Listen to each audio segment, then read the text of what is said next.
నమ్మకము కూర్చుండబెట్టి శుభలగ్నమునన్ తొనరగబట్టము గట్టిన వెనుకటి గుణమేళమాను వినరా సుమతి. భావం: ఓ సుమతి, కుక్కను తెచ్చి మంచి ముహూర్తం చూసి బంగారపు సింహాసనంపై కూర్చోబెట్టి పట్టాభిషేకము చేసిన దాని బుద్ధి ఎలా మారదో అలా చెడ్డవాడికి మంచి పదవిని ఇచ్చి ఎంత గౌరవంగా చూసిన వాడు తన చెడు బుద్ధిని వదలడు. అర్హత లేని వ్యక్తికి ఎన్ని హేళాలు ఆభరణాలు ఖ్యాతి ఇచ్చినా అతడు నిజమైన విలువను సంపాదించలేడు. పద్యంలో చూపించినట్లుగా ఒక శిల్పుని కుక్కను బంగారపు సింహాసనంపై కూర్చోబెట్టి శుభ మహాముహూర్తంలో బట్టలు వేయించి రాజుగా పర్యటించిన అది రాజు కాలేదు.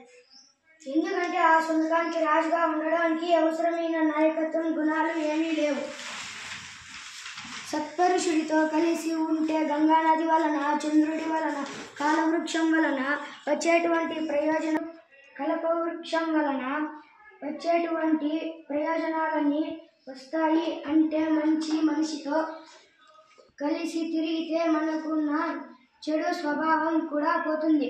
ఉదాహరణకు ఎలుకకి ఒక లక్షణం ఉంటుంది. ఏమిటంటే ముందు వెనుక ఆలోచించకుండా ఏది కనపడినా కొడుకి కన్నం పెట్టడం. అది బట్టలు కనపడినా, బుట్ట కనపడినా, వల కనపడినా, చెక్క కనపడినా కొడుకి కన్నం పెడుతుంది. దానికి కొడుకి కన్నం పెట్టడం అలవాటు. ఈ అలవాటు కారణం చేత ఒక ఎలుక ఆ తొందరపాటుతో ఏది కనపడితే దాన్ని కొరకడం, కన్నం పెట్టడం ఎంతో ముప్పు తెచ్చిపెడుతుంది. ఒక వ్యక్తి పెద్ద తాచుపాముని పట్టుకుని ఒక వెదురు బుట్టలో పెట్టి మూత పెట్టాడు. ఆ పాము తలెత్తడానికి కూడా లేదు. లోపల అది బాగా నిరాశ పడిపోయింది. బయటికి రాలేదు, తల ఎత్తలేదు, కనీసం పొడుగ్గా కూడా ఆ చుట్టూ విప్పుకోలేదు. బుట్టలో పడి ఉంది. ఆకలి బాగా వేస్తుంటే అటువంటప్పుడు ఎలుక అటు వచ్చింది. దానికి ఆ బుట్ట కనబడింది. బుట్టలో ఏమైనా ఉందేమో అని ఆ బుట్టకు కన్నం పెట్టి లోపలికి వెళ్ళింది. లోపల ఉన్న పాము ఆ ఎలుకని తినేసి ఆకలి తీర్చుకొని ఎలుక పెట్టిన కన్నంలో నుంచి బయటికి వెళ్ళిపోయింది. కనబడ్డ ప్రతిదాన్ని కొరికి కన్నం పెట్టి అలవాటు ఉన్న ఎలుక ఆ అలవాటు చేదని మరణించింది. పాము తప్పించుకొని వెళ్ళిపోయింది. ఒక్కొక్కసారి జీవితంలో స్వభావంగా పుట్టుకతో వచ్చేసినటువంటి అలవాటు మారకపోతే ఎన్ని శక్తులు ఉన్నా ఆ వ్యక్తి పొందవలసినటువంటి కీర్తిని పొందలేడు. దీనికి ప్రబలమైన ఉదాహరణ భారతంలో కనబడుతుంది. శల్యుడు మద్ర దేశాధిపతి నకుల సహదేవులకు మేనమామ కాబట్టి ప్రారంభం అవుతుంటే పాండవులకు సహాయం చేయడానికి మద్రదేశం నుంచి బయలుదేరి వస్తున్నాడు. కానీ ఆయనకు ఒక బలహీనత ఉంది. పొగిడితే లొంగిపోతాడు. దుర్యోధనుడు పొగడ్తలతో తమ పక్షానికి తిప్పుకున్నాడు. అలా పొగడతలకి లొంగిపోయింది. ఇంకా పొగడతలు కావాలని కోరుకుని యుద్ధంలో తన ప్రయత్నములో చూపలేకపోయాడు. చేయలేరు. ఆ స్వభావం దోష.